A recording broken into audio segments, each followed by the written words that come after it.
Bismillahirrahmanirrahim. Assalamualaikum warahmatullahi wabarakatuh. Alhamdulillahirabbil alamin. Wassalatu wassalamu ala asyrofil anbiya'i wal mursalin wa ala alihi wa sahbihi ajma'in. Asyhadu an la ilaha illallah wa asyhadu anna Muhammadan abduhu wa rasuluh.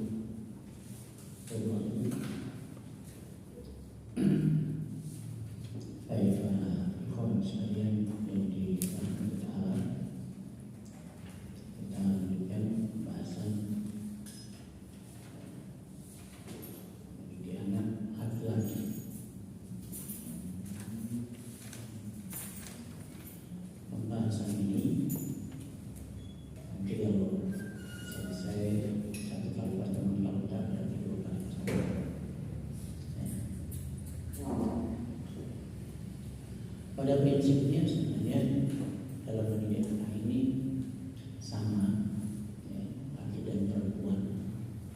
Karena laki dan perempuan itu punya beban yang sama, ya, di hadapan Allah Ta'ala sebagai seorang hamba yang harus beribadah kepada Allah Ta'ala. Ya, jadi ada tujuan-tujuan pendidikan yang punya kesamaan antara anak laki-laki dan anak perempuan. Tapi ada nanti spesifikasi, ya, yang khusus untuk laki-laki, khusus untuk perempuan. Yang di pola pendidikan yang sama itu adalah seperti pola pendidikan agama. Ya. Pola pendidikan agama bahasanya anak laki-laki kita, anak perempuan kita harus bertauhid, mentauhidkan Allah, harus tahu tentang tujuan dia diciptakan. Dia diciptakan untuk apa? Ini harus tahu. Bahkan harus ada, ini dalam bentuk dialog, ya, dalam bentuk dialog.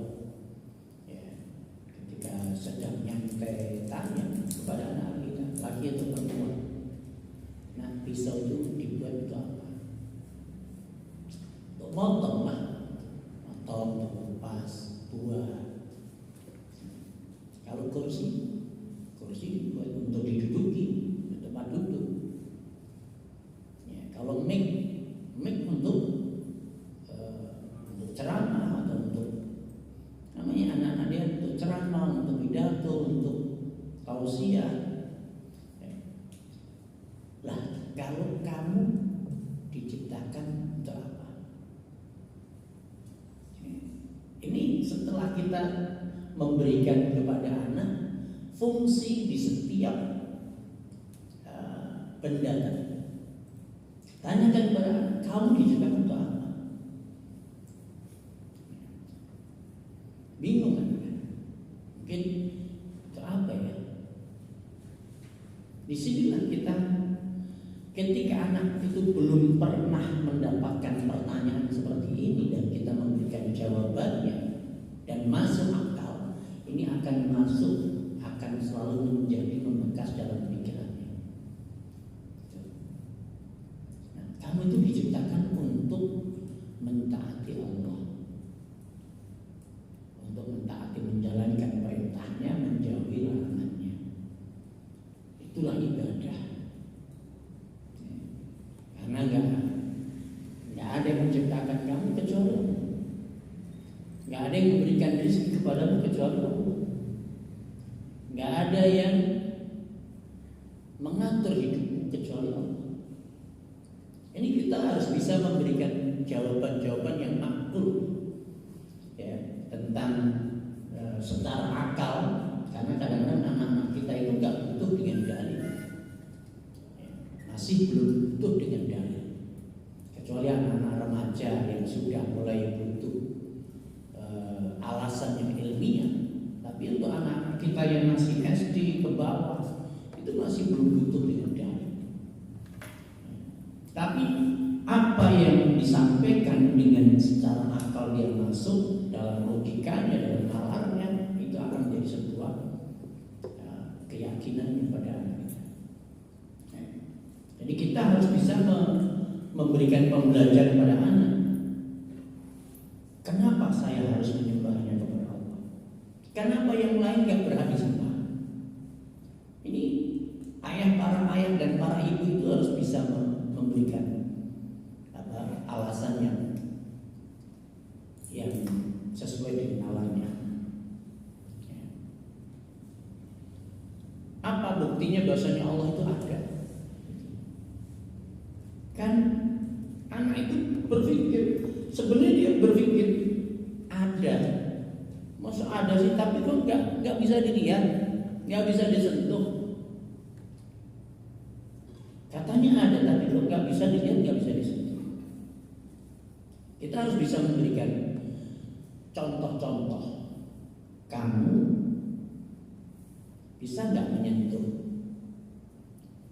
kentut? Kamu kentut, bisa nggak menyentuh kentut? Bisa nggak melihat kentut? Tapi yakin kan itu kentut itu ada? Air, angin itu ada, tapi kita nggak bisa melihat dan menyentuhnya. Tangan kita nggak bisa merasakan, kecuali anginnya kencang, kipas angin. Bisa. Apalagi aliran listrik. Listrik itu arus listrik itu nggak bisa dilihat, nggak bisa dilihat. Tapi Anda yakin, apa buktinya? Nyala lampu,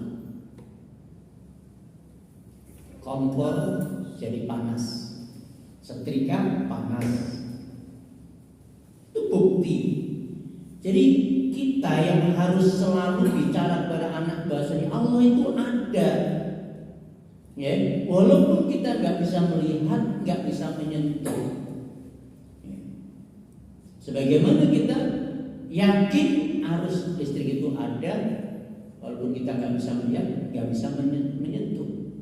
Menyentuh malah mati kita kalau listrik. Ya itu. Wujud Allah itu harus kita yakinkan pada anak, Allah itu ada. Jangan sampai anak itu ragu, karena iman pada Allah itu sesuatu yang pasti. Jangan ada keraguan, ya enggak ya, ya enggak, ada enggak ya. Karena iman itu al-iman jazim bila syakin, iman yang pasti yang tak ada keraguan. Alladzina qalu rabbuna Allah tsumma istaqamu wala yartabu. Orang-orang yang mengatakan Rabb kami adalah Allah dan dia tidak ragu, ya, dengan keyakinan. Ya. Jadi dalam masalah menanamkan tauhid, tujuan penciptaan, mengenalkan Allah, inilah anak laki dan perempuan sama. Ya. Ini pembahasannya lebih rinci. Butuh waktu yang panjang, karena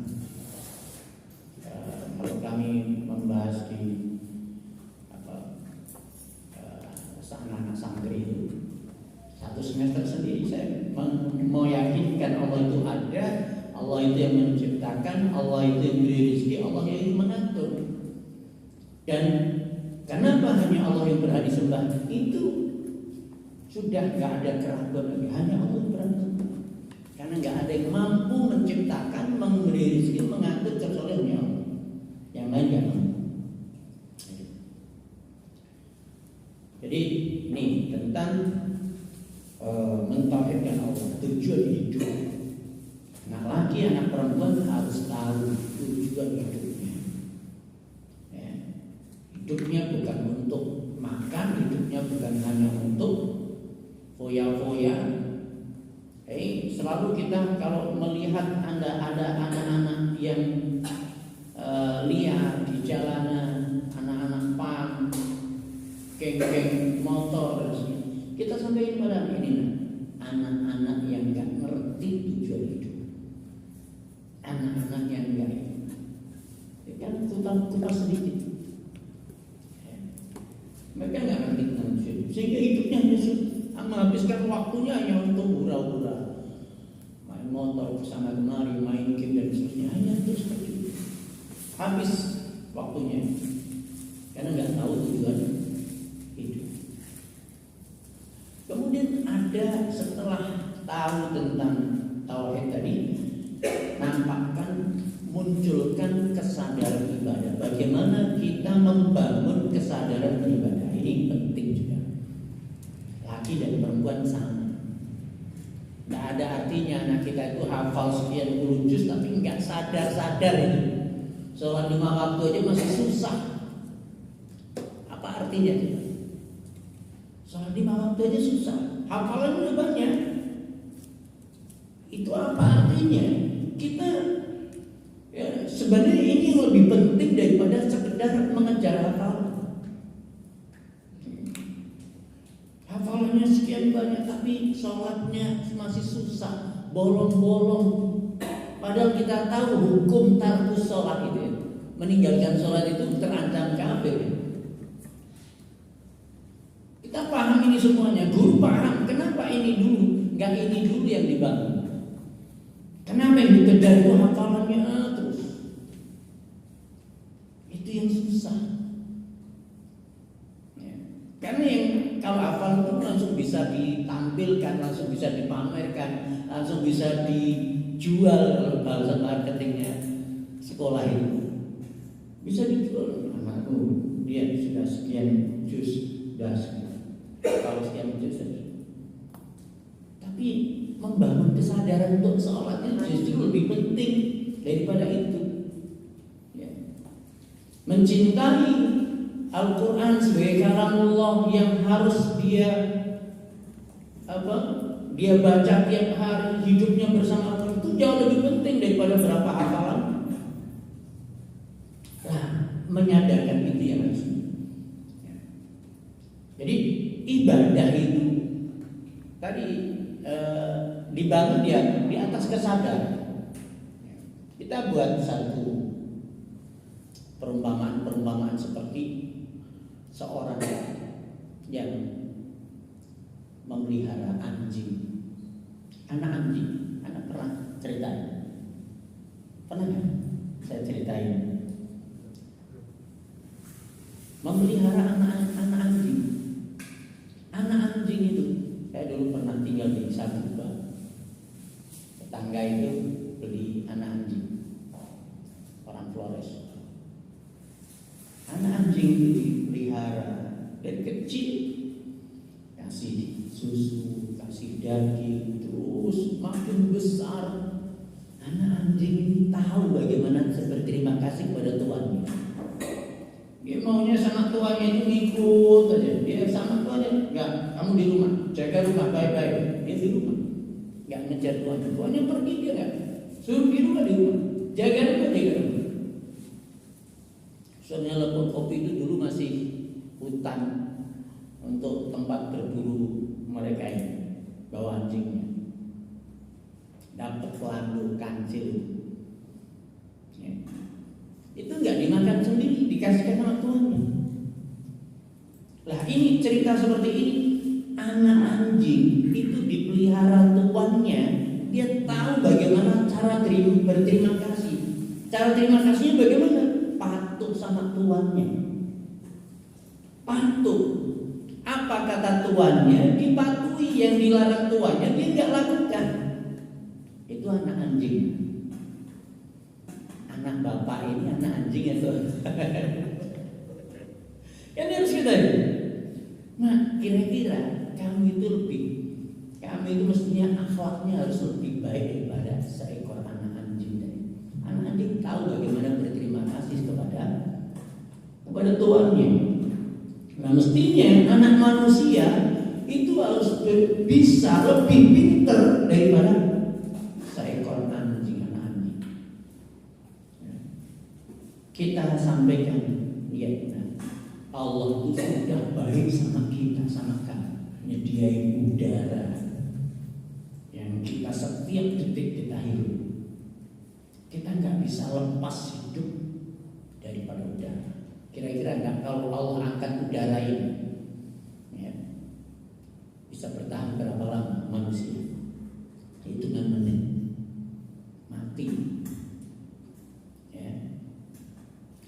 sediakan air yang kita butuh air. Kita makan dari hewan dan dari tumbuhan. Yang kita makan itu dari hewan dari tumbuhan. Rezeki kita itu dari hewan dari tumbuhan. Bukan uang. Kita nggak makan uang. Kita nggak makan emas. Kita nggak makan dolar. Ya, walaupun gaji ayah gaji ini dari dolar dari uang. Tapi kita bukan itu yang kita makan. Yang kita makan tetap dari hewan dari tumbuhan. Itu Allah yang menyediakan. Ya, Allah yang menyediakan. Bagaimana cara terima kasih kita sama Allah? Terima kasih kita kepada Allah itu bagaimana? Ya. Ketika Allah sudah baik sama kita, apa yang kita mau berikan sikap kita kepada Allah? Taat, patuh, lah itulah. Ya. Sebagaimana tadi anak anjing patuh sama tuannya, lah manusia patuh kepada Tuhannya. Patuh kepada Tuhannya. Ini adabnya. Akhirnya di sini iman plus adab itu seperti satu kesatuan yang nggak bisa dipisah. Ini membangun kesadaran. Jadi kita nggak hanya nyuruh sholat, tuh udah sholat, tapi nggak pernah kita sentuh kesadarannya, logika berpikirnya. Kenapa sih aku harus sholat? Nggak nyampe dalam logikanya. Kenapa aku harus sholat? Kita nggak pernah membaca perasaan anak. Sebenarnya anakku itu masih ada keraguan tentang kewajiban sholat nggak sih? Dan bagaimana membangun kesadarannya ini? Di sini.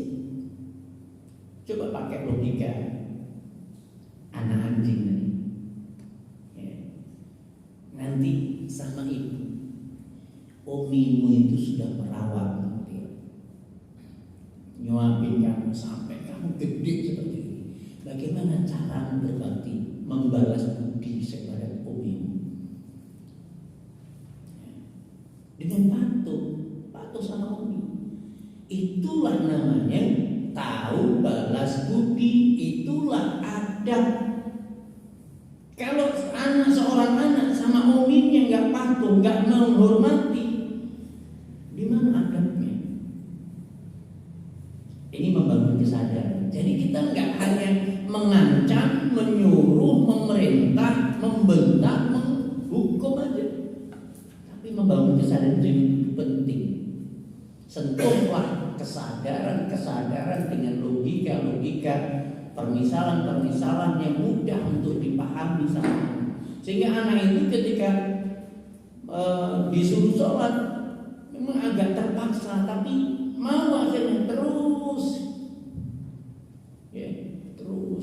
dibangun. Nah, jangan kalah sama anak anjing. Ingatkan terus. Kalau kita cerita dengan itu akhirnya ingat.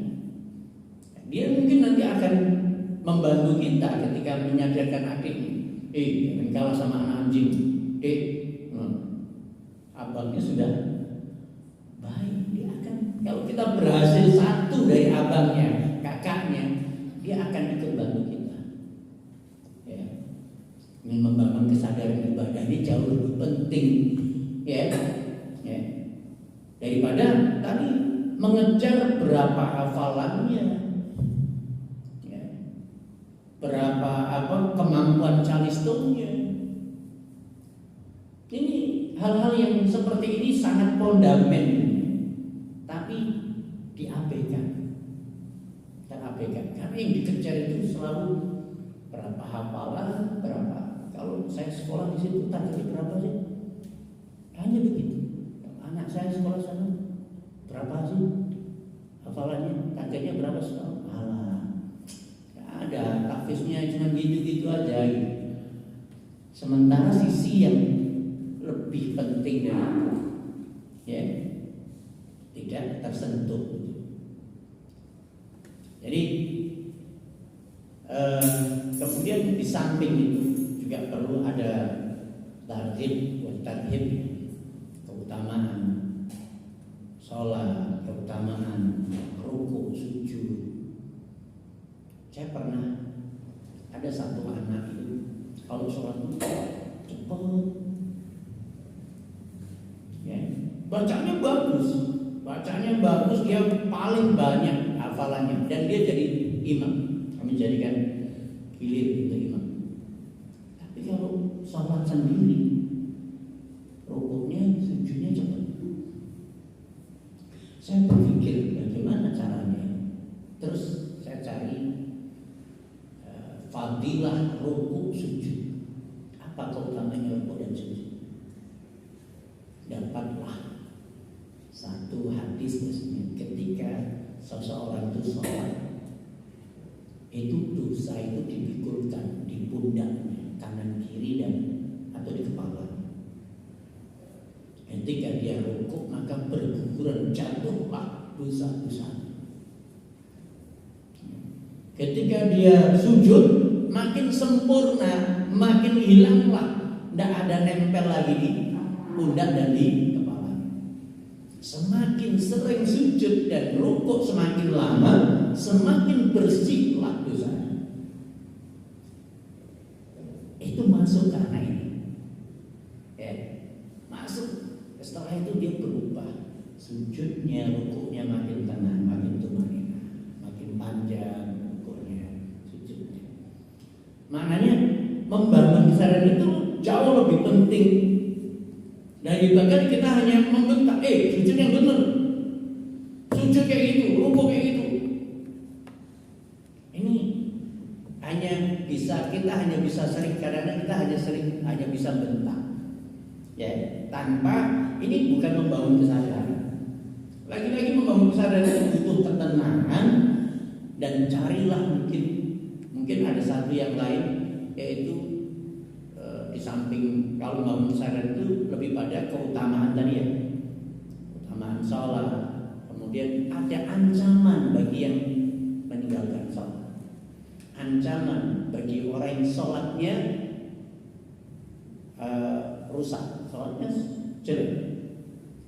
Ya, kan ada hadis musik sholat, hadis orang yang sholatnya jelek.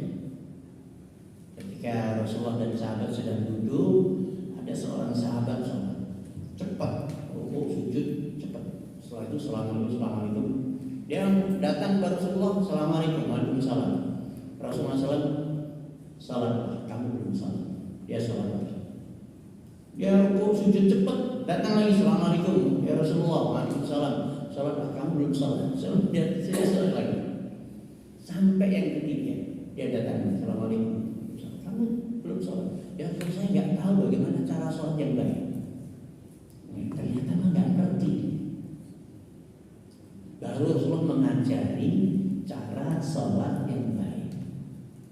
Ya, dia suruh tumanina, ya, dan seterusnya. Itu hadis musik sholat.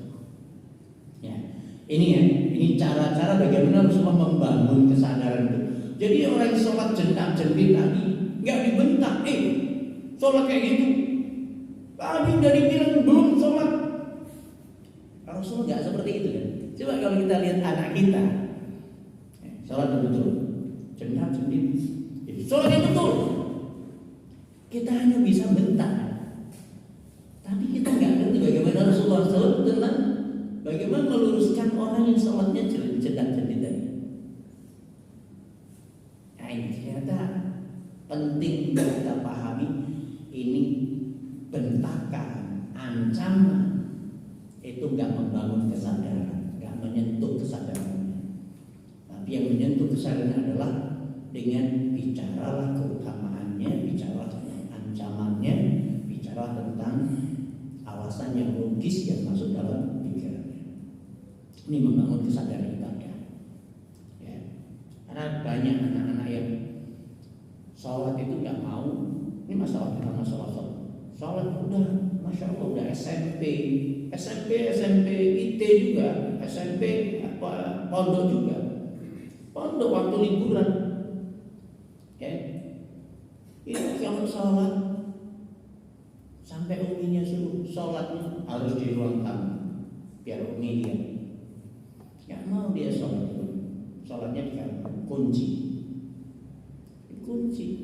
nggak mau dia sholat. Ternyata dia nggak sholat karena uminya pernah pasang HP kamera, dihidupi, anaknya suruh sholat. Dia sebelum anaknya ketika anak wudhu ke ini pasang HP, ya, kamera di on kan, dia keluar, begitu anaknya masuk dia sholat, tutup pintu. Udah, setelah nggak lama kemudian dia buka pintu. Kamu udah sholat? Sudah. Betul nih. Ya. Setelah itu uminya masuk ke kamar, ambil HP-nya, dibuka. Apa yang terjadi? Nggak sholat. Coba. Ini yang kita prihatin itu apa? Dari TK, SD, SMP, ini pondok loh. Ya, tapi enggak. Seperti ini apa maksudnya? Apa kita itu kurang peduli sama tentang masalah membangun kesadaran ini. Kita hanya peduli dengan hafalannya saja. Ya, iman dan adab itu memang kurang diperhatikan.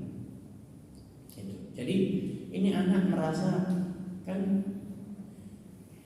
berarti kosong kan? Dia merasa enggak, Allah itu enggak, dia enggak sampai ingat sama Allah Ta'ala. Allah itu melihat, Allah itu mendengar, enggak sampai itu.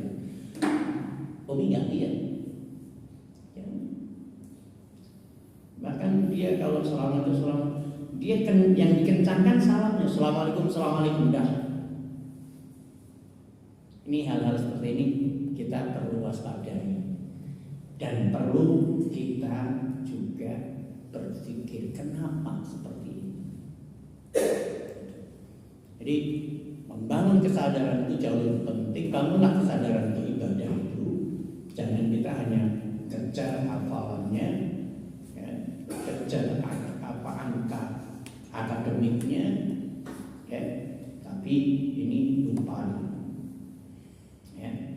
Jadi kesadaran ibadah, kemudian yang ketiga itu akhlak, adab ini sekali lagi ya, kemarin sudah kita sampaikan, harus orang tua yang handle dari awal sebelum anak masuk sekolah itu sudah punya adab, dibiasakan hidup dengan adab. Ya, bahkan kalau dia menitipkan ke sekolah selalu ada pesan, patuh sama ustaz ya, sama ustazah ya. Ya, ingat pesan apa? Pesan Umi apa pesannya? Patuh sama ustaz, patuh sama ustazah. Ya, pesan Abi apa pesannya? Ketika kita juga abi ayah, antum mau kerja, mau berangkat, pesanlah sama anak. Apa pesannya? Nah, pesan ayah, pesan abi, patuhi. Patuhi, pesan apa? Abi aku patuhi. Yakni dia sudah siap berjanji sama Abi mematuhi Umi. Nanti Umi akan lapor. Ini kalau dibiasakan tiap hari, anak itu akhirnya nggak ada lain, selalu ingat dengan pesan ayah dan takut kalau ayah yang punya pesan itu beda, wibawanya beda. Ya. Ayah itu lebih disegani, lebih ditakuti daripada ibu. Ya, makanya perintahnya ibu, anak itu terus sering mengabaikan. Ya, kalau nggak kita bantu, nah patuhi Umi, patuhi ibu. Kalau kita setiap kali kita mau tinggalkan anak, entah meninggalkan kerja, ya bekerja atau keluar kota, sedang safar, ingat pesan ini, pesankan kepada anak, patuhi ibu, patuhi Umi. Kalau ini pesan dari ayah, nanti ketika istri kita kadang-kadang kesulitan membuat anak kita itu mematuhi ibunya, dia bisa pesan, bisa kirim pesan kepada ayah. Nanti ayahnya bisa telepon sama anaknya, kasih pesan. Nah ini membuat anak itu lebih mudah untuk beradab, berakhlak. Jadi pesan ini harus selalu disampaikan. Lagi-lagi kesan akhlak ini juga bukan dengan bangunlah kesadaran agar dia memiliki sifat yang baik. Ya, selalu saya sampaikan sifat watak yang baik itu adalah kuncinya sukses, kuncinya bahagia. Kata Ibnu Qayyim, ada bulmari unwan sa'adati wa falahihi wa qillatu adabihi unwan sakawati wa bawarihi. Adabnya seorang, sifat watak seorang itu tanda dia hidup akan bahagia dan sukses. Kesuksesan dan kebahagiaan itu bukan ditentukan oleh kecerdasannya, pinternya, ya, bukan piagam dan penghargaannya, ya, tapi justru wataknya, sifat wataknya. Inilah adab. Ya. Kalau adabnya jelek, sedikit adab, itu hidup sengsara. Susah, ya. Kemarin sudah kita sampaikan masalah ini, ya. Nah ini sehingga anak itu terdorong untuk memiliki sifat-sifat yang baik karena tergambar, oh ya, kalau saya itu jadi culas, suka menipu, suka curang, saya punya akhirnya nggak dipercaya sama orang, ya, nggak dipercaya sama orang, nggak dipercaya sama teman. Seret rezekinya susah, ya. Kalau punya usaha bisnis susah untuk maju karena punya sifat-sifat curang, culas, suka khianat, suka menipu, bohong. Lah ini akan membuat dia, kalau kita bisa menceritakan gambaran orang-orang penipu, orang-orang yang suka bohong itu, akhirnya hidupnya susah, akhirnya hidupnya seret. Itu membuat anak itu terdorong dia untuk memiliki sifat yang jujur, menjauhi sifat yang curang. Akhlak yang baik akhirnya terbangun dari dalam diri kita, ya. Nggak bisa kita maksa anak, nggak bisa. Mau kita ancam seperti apa, kalau anak itu nggak mau memiliki, nggak ada dorongan untuk menjadi orang baik, nggak bisa. Jadi yang membuat anak itu berubah, ya anak itu sendiri setelah Allah Ta'ala yang memberikan hidayah. Ini yang keempat dalam pernikahan itu adalah tentang potensi, bakat, minat. Laki perempuan juga sama, punya apa? Punya tugas yang dia punya, Allah ciptakan punya peran yang berbeda dalam hidupnya. Ya, kalau laki-laki itu dari semua profesi itu silakan, selama tidak berdosa, selama tidak maksiat, ya, selama sesuai dengan fitrahnya laki-laki. Jadi profesi apa saja silakan, gitu ya. Perempuan juga begitu. Perempuan itu dibutuhkan profesi dokter perempuan, dokter kandungan, ya, bidan, perawat, butuh kan, guru. Mereka ini dalam pendidikan butuh guru perempuan, butuh dalam rumah sakit tenaga perempuan dibutuhkan. Mau nggak mau? Ya. Coba kalau di rumah sakit itu laki-laki semuanya, apa yang terjadi? Risih kan kita bawa istri kita berubah di rumah sakit semuanya laki-laki. Makanya harus ada tenaga perempuan. Nah, makanya di sini ada ada peluang yang sama, anak laki anak perempuan itu punya bakat dan minat yang berbeda. Nah, ini yang harus kita juga perhatikan, minat bakatnya, ya, minat bakatnya. Ini di kebutuhan dasar yang berapa kemarin? Berapa? Keempat atau kelima? Eksplorasi, kelima. Keempat itu anak butuh dihargai. Ya.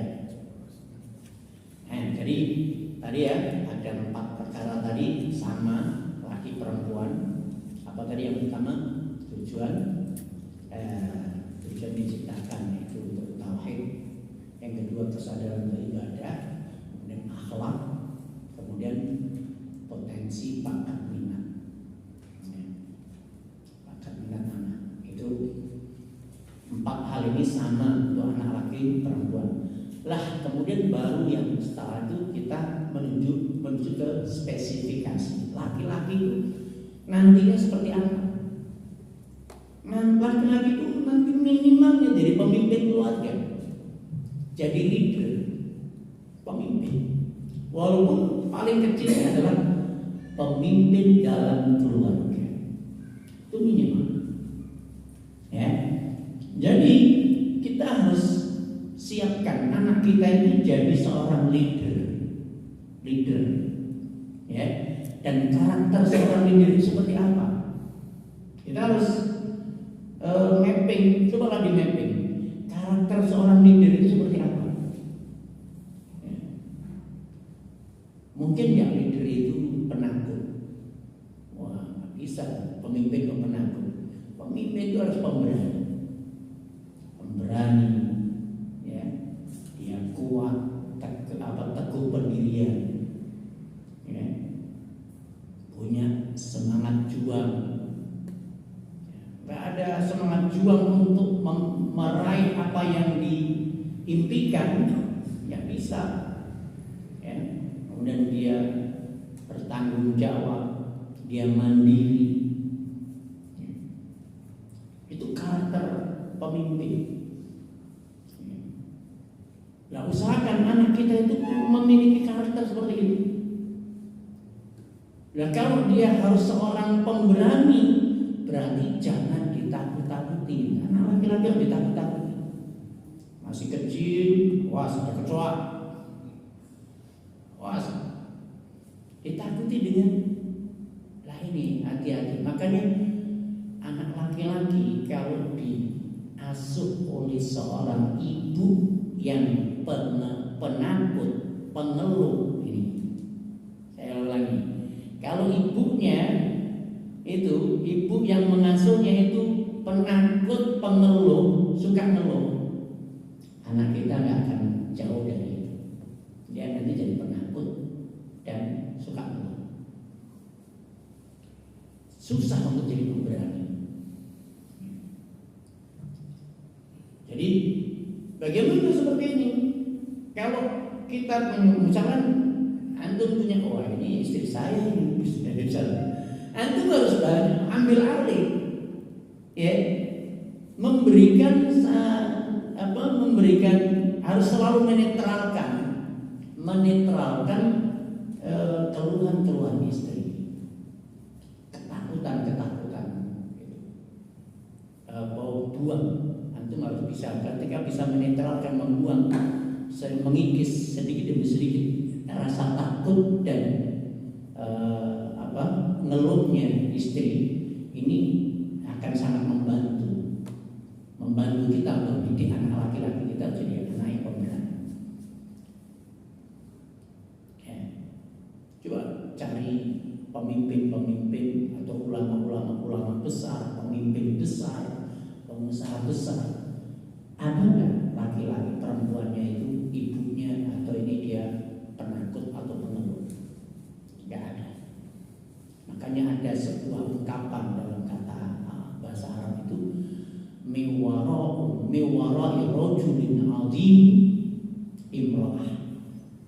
Di balik sosok laki-laki yang hebat itu ada perempuan yang hebat. Ya, perempuan yang hebat ini yang dia pemberani juga, ya, dan tidak mengeluh. Makanya Ismail ketika Ibrahim mengunjungi Ismail, istri yang pertama itu, dia mendapatkan ternyata ngeluhkan, pesannya ganti palang pintu. Karena Ibrahim tahu kalau Ismail ini masih didampingi istri pengeluh, dia nggak akan pernah jadi orang hebat, nggak akan jadi laki-laki hebat. Dia seorang laki-laki yang hebat itu dia harus didampingi oleh seorang ibu atau istri yang nggak boleh mengeluh, penakut nggak akan membuat anak laki-laki kita itu berkembang dengan baik. Itu. Jadi harus jangan banyak. Kalau lagi kita punya istri yang ngeluh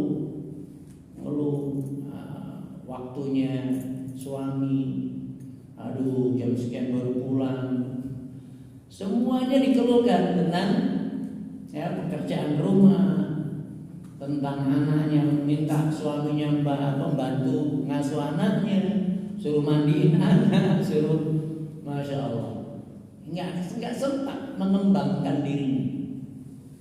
Makanya perempuan yang hebat itu ketika bicara kepada anaknya, anak lakinya atau suaminya, udah kamu sibukkan kamu di luar, urusan rumah biar aku yang selesaikan.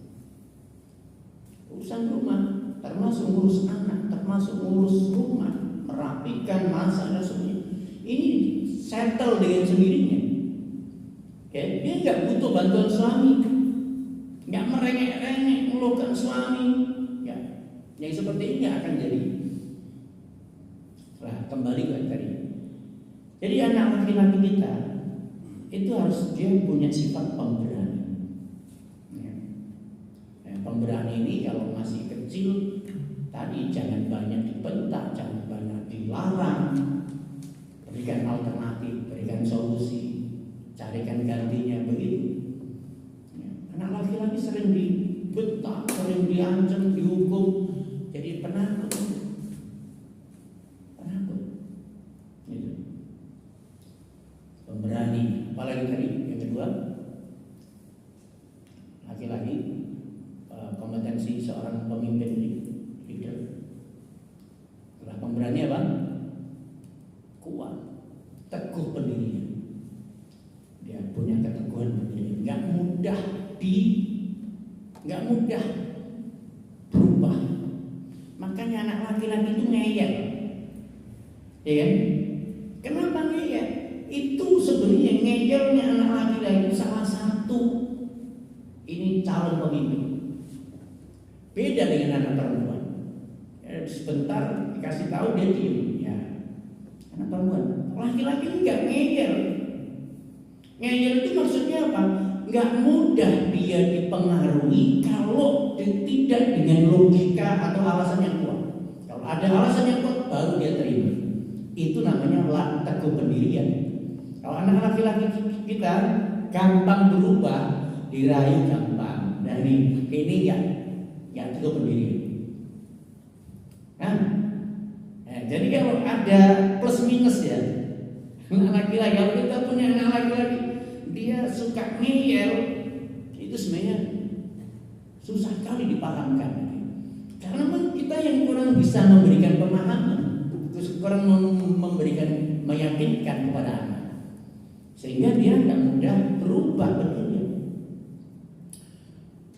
Kalau mudah berubah pendirian, kemudian mudah dirayu, mudah ini, namanya dia nggak teguh pendirian.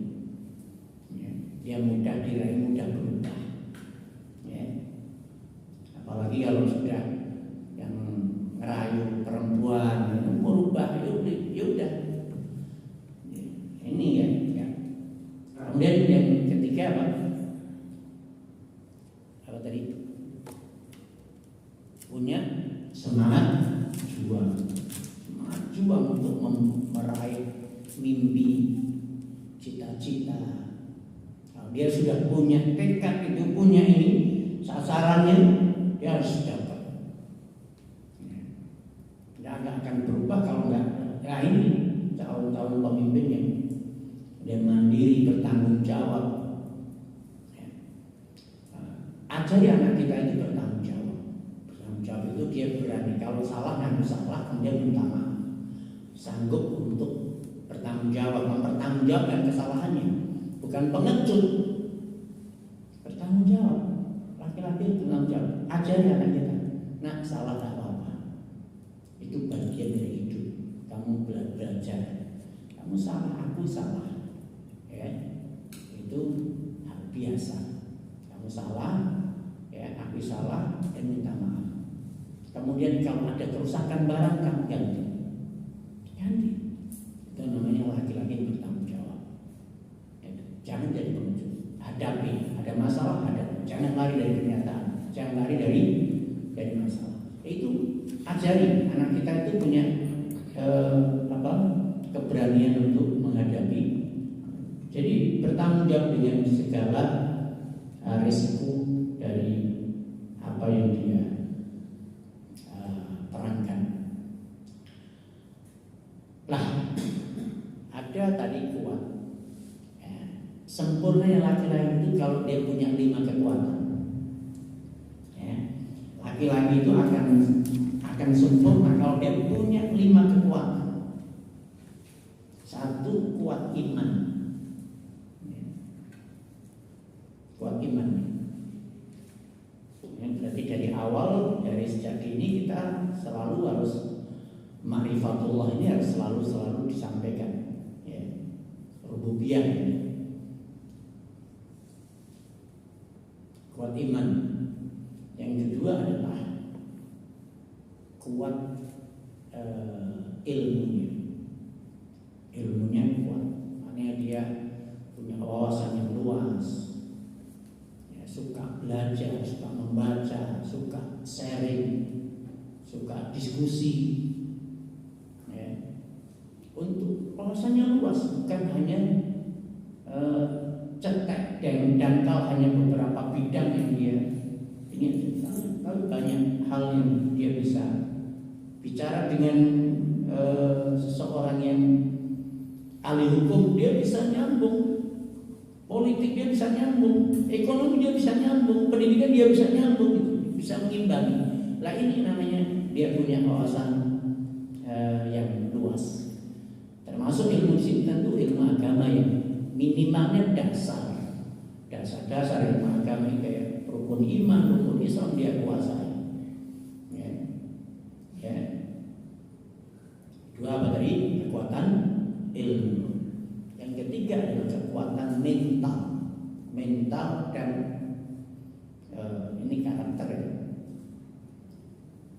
Kekuatan mental kayak tadi tangguh, pemberani tadi ya. Mental lebih pada adat. Saya lebih ini pada kekuatan adat. Adat itu sifat watak. Yang keempat adalah kekuatan fisik. Laki-laki, anak laki kita itu harus ikut bela diri. Ikutkan bela diri. Kalau anak belum tertarik, kita bicara tentang mungkin resiko kalau nggak punya embryoni. Percuma kamu laki-laki nggak punya bela diri. Kalau kamu punya istri cantik direbut orang, gimana? Bingung. Ya juga ya. Punya harta banyak, yang dirampok. Yang punya yang bela diri takut. Yang mau punya bela diri punya ada rasa pede, ada fisiknya kuat. Kekuatan fisik itu penting. Laki-laki itu harus nampak ototnya ini. Kalau saya bilang sama anak-anak, laki-laki itu ada ototnya. Hanya perempuan yang nampak ototnya. Jadi kita berikan sugesti kepada anak-anak laki-laki itu nggak takut capek, nggak takut angkat berat. Laki-laki nampak ototnya. Jadi kekuatan fisik. Yang kelima adalah kekuatan ekonomi. Kalau udah punya 5 kekuatan ini, istri 4 sanggup.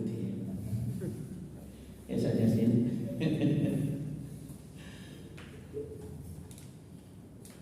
Kekuatan ekonomi dari mana? Anak kita jangan hanya berpikir yang punya masa depan atau uang banyak itu dokter, apalagi pengusaha, apalagi ahli IT. Enggak, setiap dia punya keahlian sebenarnya, bakat minatnya itu kalau dia diasah terus, ahli bisa bidang itu sesuai dengan minatnya itu, dia jadi ceruknya ekonomi, jadi sumber ekonominya. Ya, dia kreativitas dengan kreativitas yang ada pada keunikan bidang yang dia tekuni itu jadi ceruk ekonomi. Jadi nggak harus anak itu ngikut jejak ayah. Ya. Ayahnya notaris, anaknya ayahnya notaris, anaknya harus notaris. Anaknya dokter, bapaknya dokter, anaknya harus dokter. Enggak harus. Doronglah anak kita itu untuk memilih bidang yang dia minati. Ya. Kemarin ada 4E. Yang apa pertama? Nah, ini kalau buka ini harus buka dulu, baca dulu. Apa yang yang pertama? Enjoy dulu, enjoy, happy dulu. Happy. Anak itu happy-nya di mana? Bidang apa yang dia paling happy? Ya. Yang kedua, easy, paling mudah. Mengerjakan itu mudah, seneng dan mudah, hasilnya bagus. Excel, ya, gambar itu terasa mudah bagi dia dan sebentar aja jadi, hasilnya bagus. Kalau orang lain nggak bakat, susah. Nah ini berarti dia bakatnya di situ.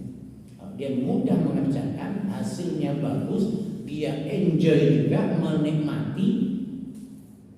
Maka jangan salah kalau dia sudah satu bidang dia senang, nggak perlu disuruh belajar, dia akan mencari sendiri, menggali dari ini. Tinggal kita jadi fasilitator, jadi mentor, jadi motivatornya. Ditemukan dengan ahlinya, dimasukkan ke kursus dan sebagainya. Nanti akan menghasilkan orang yang keempat. Jadi kalau tadi ya, jadi tapi pola pendidikan seperti apa yang ini harus kita ini pola pendidikannya. Kalau seperti sekolah formal nggak akan dapat. Maka coba kita lihat mereka yang para bintang. Pas kita nggak melihat dari sisi hal-halnya maksiat dan dosanya. Para bintang, ya, bintang bola, bintang film, bintang nyanyi, mereka rata-rata dia jadi hebat seperti itu. Nggak sekolah formal, lebih pada ikut kursus sanggar gitu. Nanti dia kesetaraan. Agnes Monica, kenal sih? Dia jadi seperti itu, gak sekolah formal. Sekolah formal itu semua bidang studi tadi harus dipahami, harus dilalap. 14 bidang studi tadi harus dipelajari semua. Gak jadi.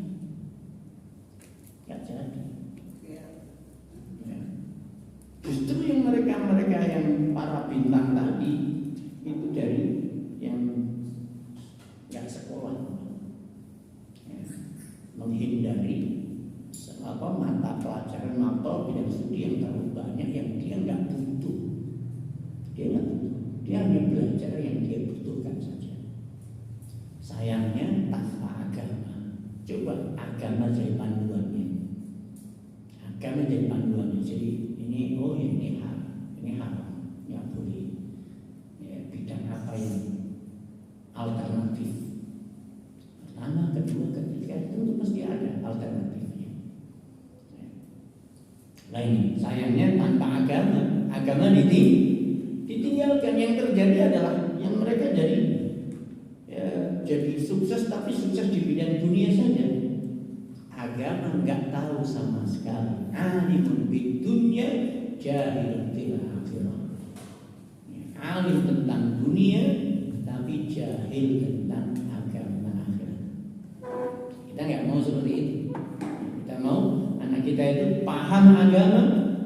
dia juga ya, sukses di dunia. Gitu. Nah itu. Jadi 5 kekuatan ini ya, kalau anak laki-laki kita lemahnya di mana? Ya. Anak laki-laki kalau punya anak laki, coba dari 5 kekuatan ini sudah sampai di mana anak kita? Ya, kita mulai lengkapi, ya, lengkapi satu persatu. Ya. Kemudian ini yang jadi masalah juga mulai sekarang ini, mulai muncul anak laki-laki tapi setengah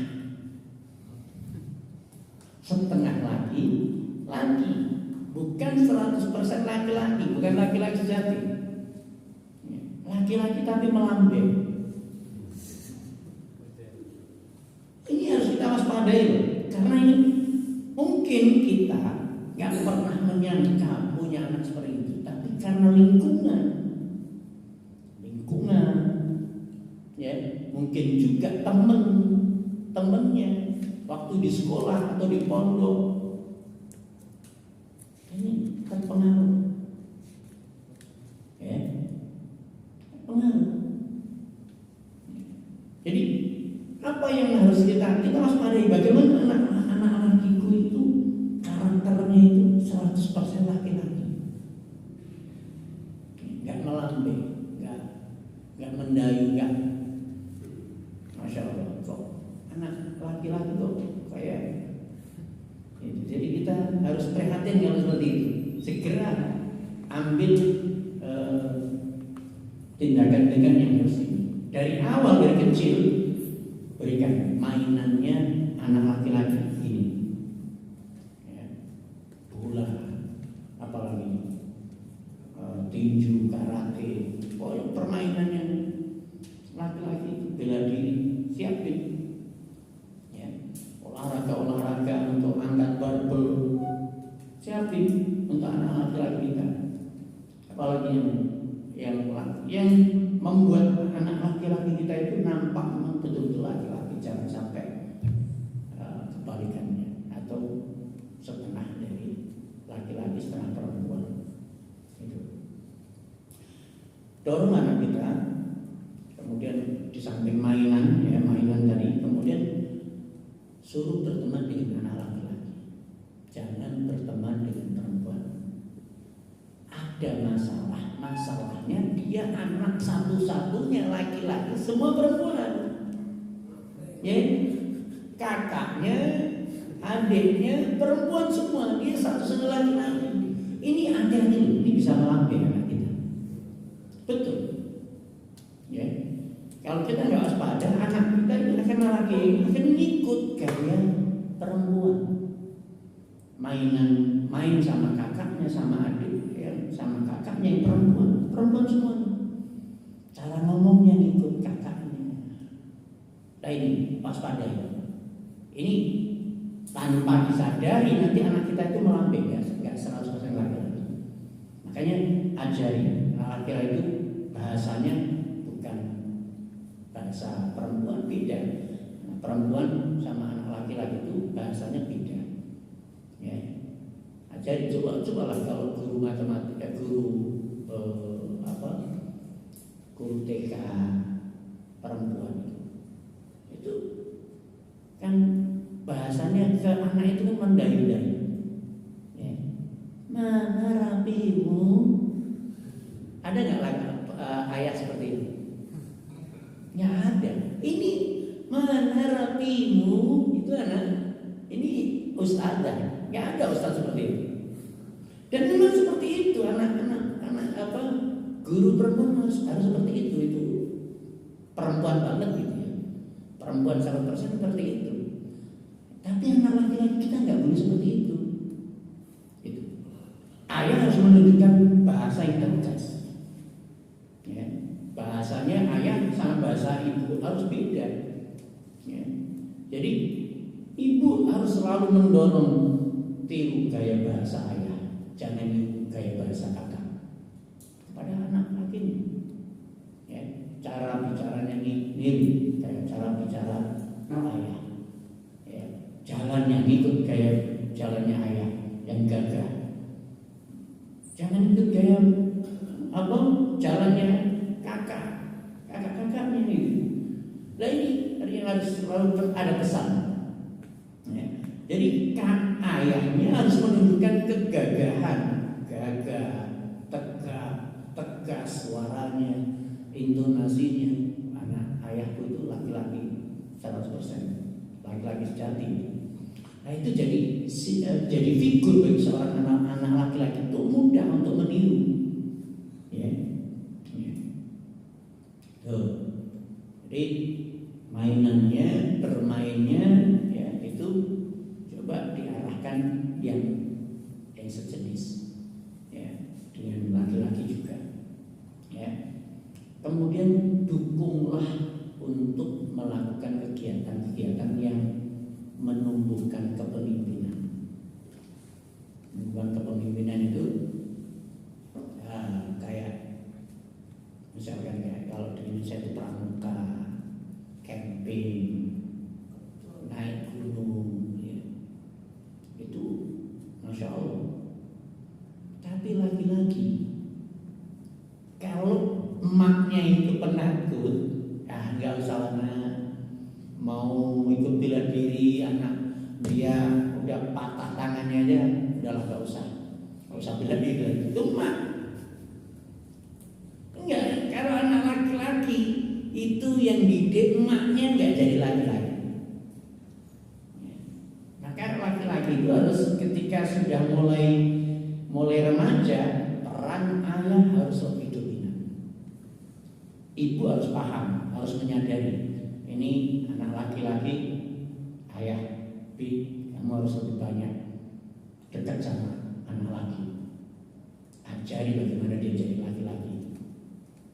Jadi mau naik gunung, mau bela diri, ketika patah kakinya, tangannya keselingkuh itu harus dikuatkan mentalnya. Gak apa-apa seperti ini, ya. Besok sembuh, besok lagi, ya, futsal keselingkuh, besok futsal lagi, seperti itu. Suruh lagi, jangan mudah kapok. Tapi lagi-lagi kalau emaknya itu penakut, ya, nggak jadi laki-laki anak kita, ya. Nggak jadi anak laki-laki, ya. Jadi daki gunung, camping, apalagi bela diri, olahraga itu sangat membentuk jiwa laki-laki, ya. Itu harus gitu, ya. Jadi jangan malah rebahan aja, pegang HP sama emaknya di sampingnya. Jadi kau rebahan lagi. Ya. Jadi ikutkan dengan kegiatan-kegiatan, termasuk sebenarnya kalau laki-laki, kalau di lingkungan kita itu apa? Panitia kajian. Kenapa dalam kepanitiaan itu nggak ada anak remaja itu?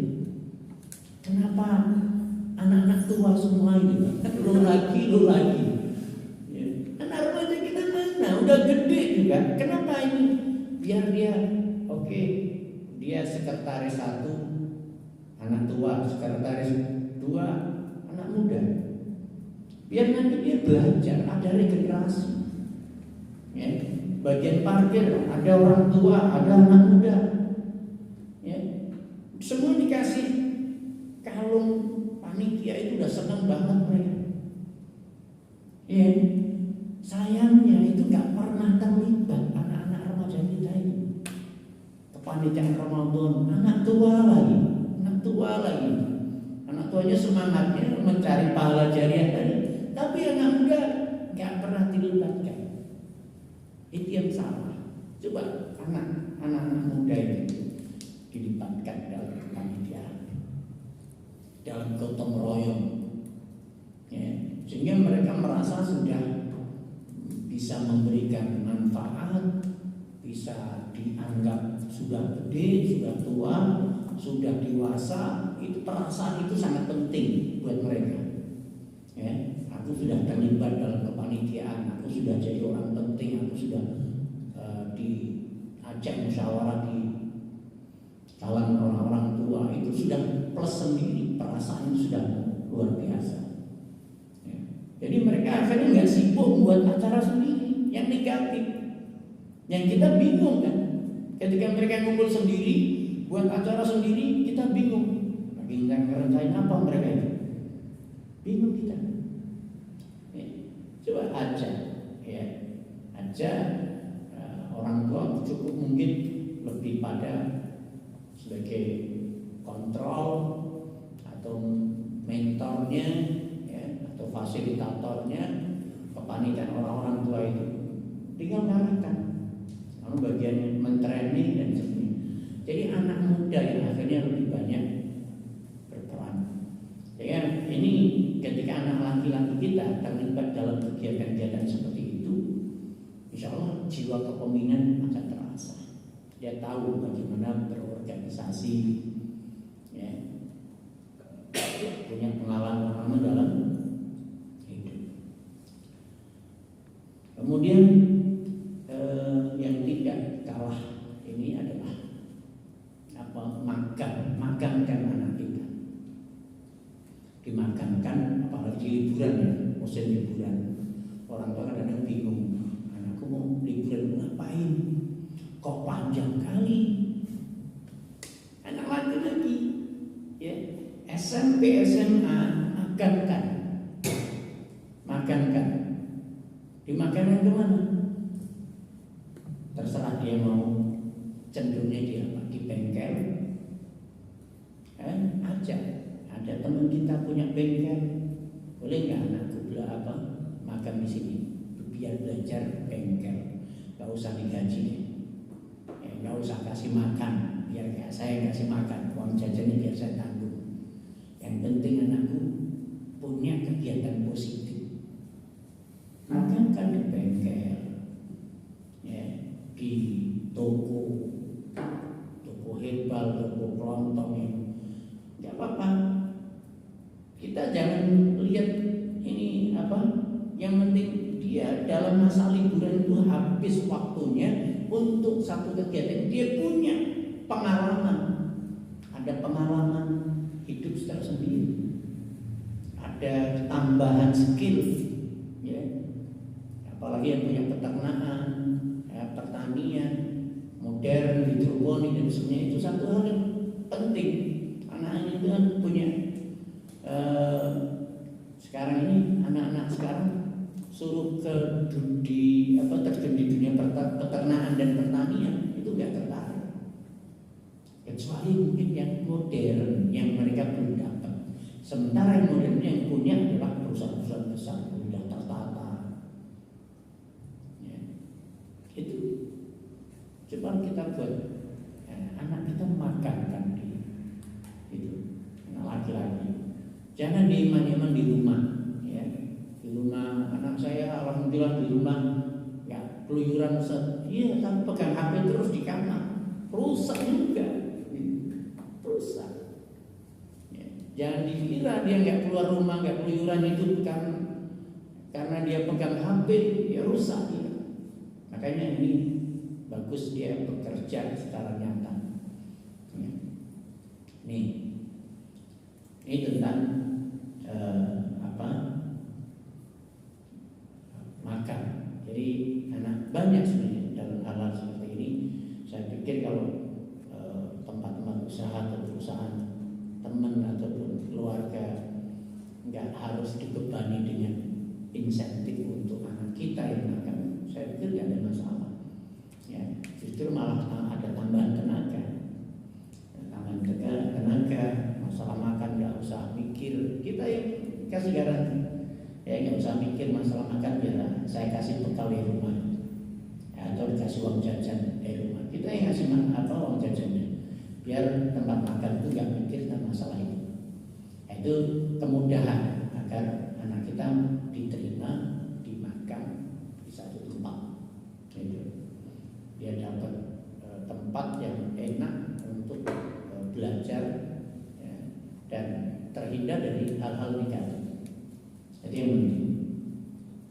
Baik, ini mungkin ya tentang masalah mendidik anak laki-laki ya, yang kita sekali lagi ya, nah laki-laki ini pembentukan karakter. Karena kemarin kita sudah sampaikan tahapan hidup sebagai anak ya, ketika belum menikah ya, kemudian ketika menikah sebagai seorang suami, dan ketika sudah punya anak sebagai seorang ayah. Lah, anak tadi tahapannya sebagai seorang anak, ketika karakter ini sifat watak anak laki-laki yang untuk kompetensi sebagai seorang leader, sebagai seorang pemimpin, kita selalu sampaikan kepada anak ya, apa yang kurang. Semasa dia sebelum menikah selalu belajar untuk memperbaiki sifat dan wataknya, insya Allah akan lebih mudah untuk menjadi seorang nanti sebagai seorang suami. Ya udah punya kemapanan dari si kepribadian yang bagus, mantap. Sebagai seorang anak yang selalu ya, patuh sama orang tua, menghormati, melayani. Ya. Ketika dia nikah, maka nggak susah untuk jadi seorang suami. Ya. Ketika dia sudah punya anak, nggak susah untuk jadi seorang ayah, karena dia sudah ditempa ke waktu menjadi seorang sebelum menikah itu sudah ditempa dengan pembentukan karakter, bentuk sifat watak yang lain. Ini sebenarnya fungsinya di pendidikan, kolaborasi antara orang tua dengan sekolah, antara orang tua dengan anak, dengan guru. Nah, ketika itu terbentuk, insya Allah mudah. Begitu nanti lulus sekolah, dia sudah punya karakter yang baik dan siap menikah. Wallahu a'lam bishawab. Baik, ada pertanyaan?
Pas renovasi itu saya pas pulang kampung, pas libur juga. Jadi insya Allah tidak ada masalah. Ya, ini dulu. Mudah-mudahan bermanfaat. Assalamualaikum.